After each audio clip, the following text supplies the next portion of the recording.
So, how do I know that you have vision? Well, let me tell you. I was listening to a podcast that I enjoy called Chinwag, and all Chinwag episodes are a conversation between Paul Giamatti and a friend of his who teaches philosophy at a college in Chicago named Stephen Asma, and they have all these fun guests. I think thanks to Paul Giamatti's network, they get a lot of famous actors. They were interviewing Tom Hanks, and Paul Giamatti's been in. Well, let's see, he was in Saving Private Ryan with Tom Hanks. Tom Hanks produced the John Adams miniseries that Paul Giamatti started.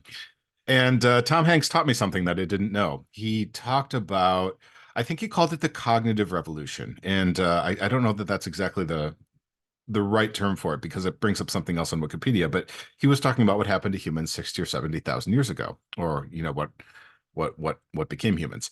And basically it's that like at that time, in the evolutionary past, that was when our brains developed this ability to imagine things that aren't there. And that's something that we can do that no other creature can do. And so by definition, we're always imagining a different future and comparing the present to it and imagining how we get there. So I looked that up quickly. Here's a little bit more about it. So it's called behavioral modernity, really quickly. A suite of behavioral and cognitive traits that distinguishes current Homo sapiens from other anatomically modern humans, hominins, and primates. Most scholars agree that modern behavior can be characterized by abstract thinking, planning depth, symbolic behavior, art, ornamentation, and language, I would say, music and dance, exploitation of large game, and blade technology. What is that? Oh, okay. So, like using blades. Underlying these behaviors and technological innovations are cognitive and cultural foundations that have been documented experimentally and ethnographically by evolutionary and cultural anthropologists. These human universal patterns include cumulative cultural adaptation, social norms, language, and extensive help and cooperation beyond close kin. This is really what makes us human. This is what has made humans so successful as a species, and it's why we have the standard of living that we do. And it's wonderful and amazing, and it's also complicated. So in this workshop that I'm leading next week, we're going to talk about the mechanics of what that looks like. The way that I specifically break down that process of us constantly seeing a future that isn't there and basically making the decision, do we want to realize that future? And what are the steps to realizing that future? And since we're all behaviorally modern, right, by definition, we all have visions. We all see things that are not there. And they're desirable things that are not there. And I don't know where this idea of desirability comes from, but it's sort of a given, right?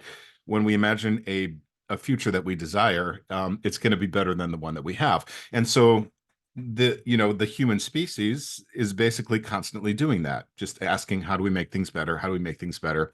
Let's represent it symbolically, through language and abstract thought, and let's cooperate to get there. And that's what we're going to talk about how to do that better, because that's what I help people do. So we have 4 days where we're going to break that process down in detail, figure out what your vision is, figure out why you're not pursuing it, figure out what's getting in the way of you pursuing it, figuring out why those steps feel hard, and breaking down exactly what those steps are for you to go into that better future and improve your life and get the life that you dream of. Right? When we talk about dreams, it's really, this is a behaviorally modern phenomenon that other animals cannot do.